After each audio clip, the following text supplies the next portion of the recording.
have in your emergency savings account, right? First category is if you're in debt, you probably want to have the least amount of possible, because if you got debt or credit cards that are charging you 30%, pretty much want to have every available dollar go to get those things paid off. Second category is if you've got relatively stable income and expenses, okay, you can have that traditional sort of rule of thumb of somewhere in the neighborhood of 3 to 6 months of savings that is set aside. Remember, when we talk about this, it's important to distinguish between living expenses, sort of the net income that you need each and every month, versus the gross, right? Gross income, well, that's, that from that gross income, you wind up paying Social Security taxes, Medicare taxes, income taxes, things like that sort of come right off the top. When you think about emergency savings, you always want to relate that to your net income, or ultimately how much you spend on those various living expenses. Category 3, those people that find themselves in inconsistent patterns where your income, your expenses are not particularly consistent. Maybe you're a seasonal worker, maybe you're a contractor, maybe you get paid commissions, things like that, or on a self-employed basis. In that case, you probably want to have a little bit more emergency savings, so somewhere in that 6 to 12 months. And then lastly, that fourth category, if you've got a big purchase coming up, you probably want to have all of the money that you've earmarked for that purchase, whether that's a down payment on a car or a down payment on a house. Then ultimately you want all of that to be sitting in some kind of a savings account, because that is money that you're going to use in the near term. So you would, in that case, want to have a larger savings account than what you might already have. So which category do you fall in? Think about those 4 categories as it relates to your emergency savings and your savings accounts, because what category you are in sort of drives how much you really should be having in your emergency savings types of accounts. If you got more than that, and many people do, then it might be time to think about other options. Should I fund an IRA? Should I fund a Roth? Should I increase the contributions that I'm making to my employer plan? All of those other things then come into play if you find that you've got more than you really need in terms of your emergency savings. So important to understand what category you fall in along the way. So in terms of other important things to consider, we're going to shift gears in this segment and talk a little bit about some of those things that you want to do in the year or two leading up to retirement, right? Getting close to retirement.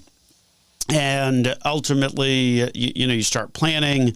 These are the kinds of conversations that the team at Nelson Financial Planning has with people each and every day. And ultimately, the focus of those conversations, and it certainly should be the focus of those conversations, are clearly looking at the financial side of things, right? Looking at what you own, what you owe, money in, money out, what's the income going to look like in retirement, what's the expenses going to look like in retirement. All of that makes perfect sense. That's the very heart of retirement planning, retirement income planning, all of those kinds of things. Well, in this segment, we wanted to put 5 other maybe less financial, but certainly more practical things on the table for you to consider incorporating into your life in that year prior to retiring, because what you'll find is these 5 suggestions are in fact things that you can't do once you retire. So we'll cover that here next on Dollars and Cents, where we help you make sense out of all of life's decisions involving your dollars. One of Central Florida's longest running radio programs, also a top 25 financial planning podcast. Make sure you subscribe to us on your favorite podcast platform or visit our YouTube channel as well. Any trouble finding us, go to our website, Nelson Financial Planning. There you'll get to see the various icons. Click on those. Those will get you instantly connected. Once you're there, make sure you subscribe so you don't have to go through that process again. My name, of course, is Joel Garris, certified financial planner, certified financial fiduciary at Nelson Financial Planning, where we got a team of great folks who also happen to be certified financial fiduciaries as well. but they also have other areas of expertise. Some of them may be certified financial planners. Some of them may be National Social Security advisors. Some of them may be IRS enrolled agents or certified public accountants. That's our team approach at Nelson Financial Planning, where we've got a team of experts that stand ready to help you improve your life with a successful and cost-effective financial plan. Boy, I'll tell you, that cost-effective concept is pretty crucial out there these days. We're seeing costs of financial services for individual investors continue to go up and up and up. Make sure you have a handle on how much it is that you are paying. We saw one just the other day, and this was actually inside of his employer plan, where someone had convinced him to move into the self-directed sleeve inside this plan and use these funds that where the expense ratio was 2.25%. And ultimately, it was an incredibly expensive investment that was redirecting some of that directly back to the financial services company at a relatively high number, particularly in light of how much money this particular individual had invested. So make sure you check out that part as well anytime you're analyzing and running the numbers, the financial side of things. But shifting gears a little bit, here are the 5 sort of non-financial, more practical, life-oriented suggestions for you to consider doing in that year leading up to retirement. Certainly makes sense to understand the very fundamentals, but here they are. Number 1, make the most of your employer-provided benefits. Stop and think about that one for a minute. You can't do that once you retire, right? Make the most of your employer-provided benefits, particularly your paid time off. It amazes me how many people retire and leave paid time off on the books. That is your money. Look at your employer policy.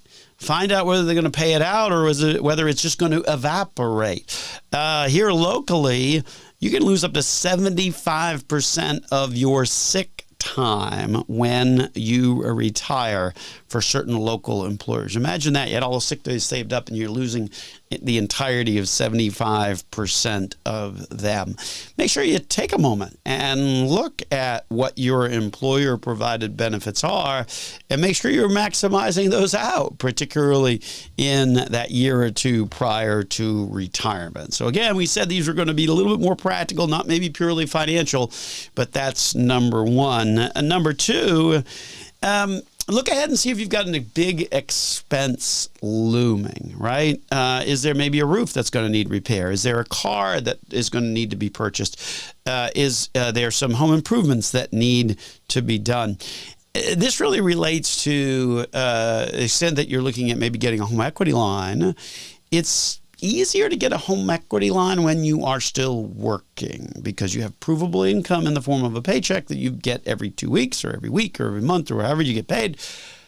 That is much more usable income from the bank's perspective to ultimately give you and approve you for a home equity line of credit or home equity loan. To the extent you're going down that path, and because you're doing that because you've got some big expenses, then, hey, you probably want to get that taken care of while you are still working versus when you shift to retirement. Number 3 on this list is getting a medical checkup. The reality is, chances are your employer health plan, probably a pretty good one, might perhaps be better than what you would get if you're just getting an individual policy.